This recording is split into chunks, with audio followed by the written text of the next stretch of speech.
Assalamualaikum warahmatullahi wabarakatuh. Selamat pagi anak-anak. Masih tetap semangat ya. Hari ini kita mau belajar tentang pembangunan sosial, muatan pembelajaran IPS tema 3 subtema 2 kelas 5 SD. Sudah siap ya untuk belajar? Jangan lupa disimak sampai selesai dan dicatat informasi penting yang ada pada video pembelajaran ini. Pembangunan sosial adalah proses perubahan sosial yang terencana dan didesain untuk meningkatkan taraf kesejahteraan penduduk secara adil dan makmur.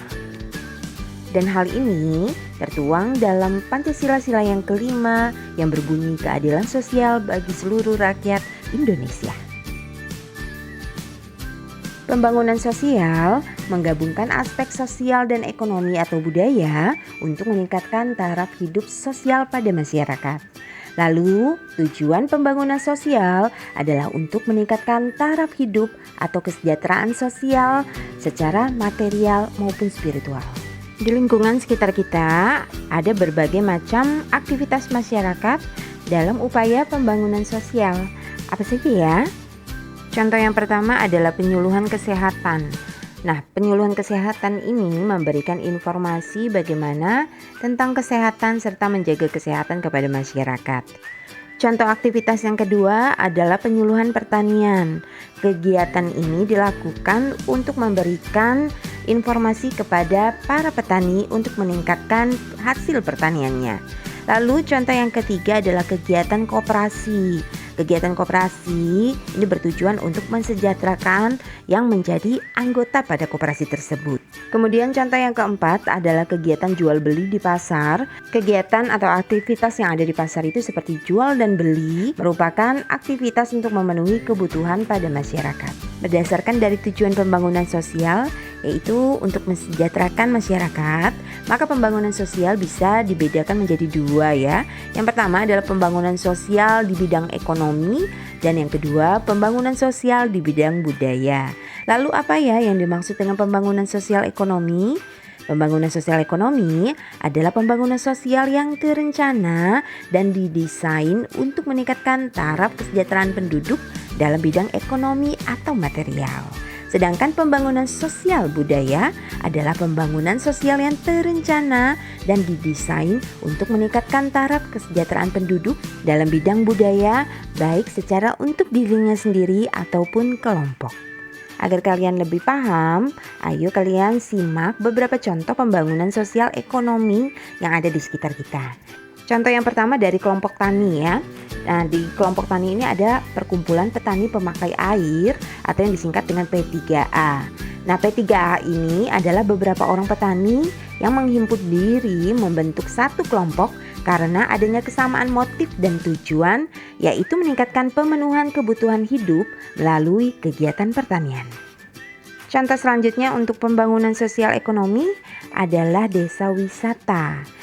Desa wisata meningkatkan peran masyarakat setempat dalam pengembangan kegiatan pariwisata yang akhirnya dapat meningkatkan taraf hidup dalam masyarakat tersebut. Contoh yang ketiga adalah kerajinan perak.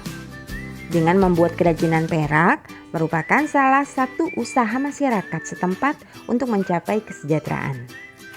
Contoh yang keempat untuk pembangunan sosial ekonomi adalah kelompok peternak. Beberapa orang peternak membentuk satu kelompok karena adanya kesamaan sistem pengelolaan hewan ternak dalam usahanya mencapai tujuan pemenuhan kebutuhan hidup melalui kegiatan ekonomi peternakan. Nah, itu merupakan beberapa contoh pembangunan sosial ekonomi pada masyarakat. Selanjutnya kalian simak beberapa contoh pembangunan sosial budaya pada masyarakat itu seperti apa saja. Yang pertama melalui sanggar tari. Sanggar tari merupakan kegiatan melestarikan budaya seni tari tradisional atau mengembangkannya. Kemudian contoh yang kedua adalah grup karawitan. Grup karawitan merupakan kegiatan bersama dalam masyarakat untuk mengembangkan seni kerawitan. Selanjutnya contoh yang ketiga adalah kegiatan pelatihan bahasa. Baik itu bahasa Indonesia, bahasa daerah, maupun bahasa isyarat bagi penderita disabilitas. Nah, kegiatan ini merupakan kegiatan yang dilakukan masyarakat untuk melatih dan meningkatkan kemampuan berbahasa pada masyarakat. Contoh yang keempat adalah pembuatan fasilitas untuk penyandang disabilitas. Nah, pembuatan fasilitas untuk penyandang disabilitas ini merupakan upaya untuk mensejahterakan penyandang disabilitas atau penderita keterbatasan baik intelektual maupun mental ya. Lalu contoh yang kelima adalah penyuluhan kesehatan. Penyuluhan kesehatan merupakan upaya untuk meningkatkan kualitas kesehatan pada masyarakat. Selanjutnya kita akan belajar tentang usaha atau upaya pembangunan sosial ekonomi itu seperti apa saja ya.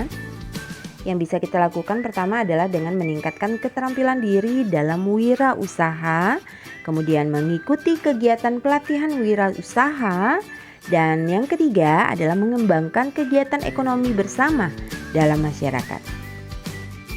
Nah, kalau tadi kita sudah tahu usaha atau upaya pembangunan sosial secara ekonomi, sekarang kita akan mengetahui apa saja usaha atau upaya pembangunan sosial budaya yang bisa kita lakukan.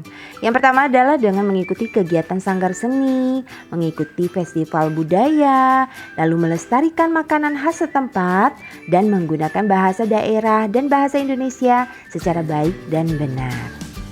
Nah, anak-anak sekarang sudah tahu ya apa yang dimaksud dengan pembangunan sosial baik secara ekonomi maupun budaya. Nah, untuk hari ini Miss Eva akhiri. Wassalamualaikum warahmatullahi wabarakatuh.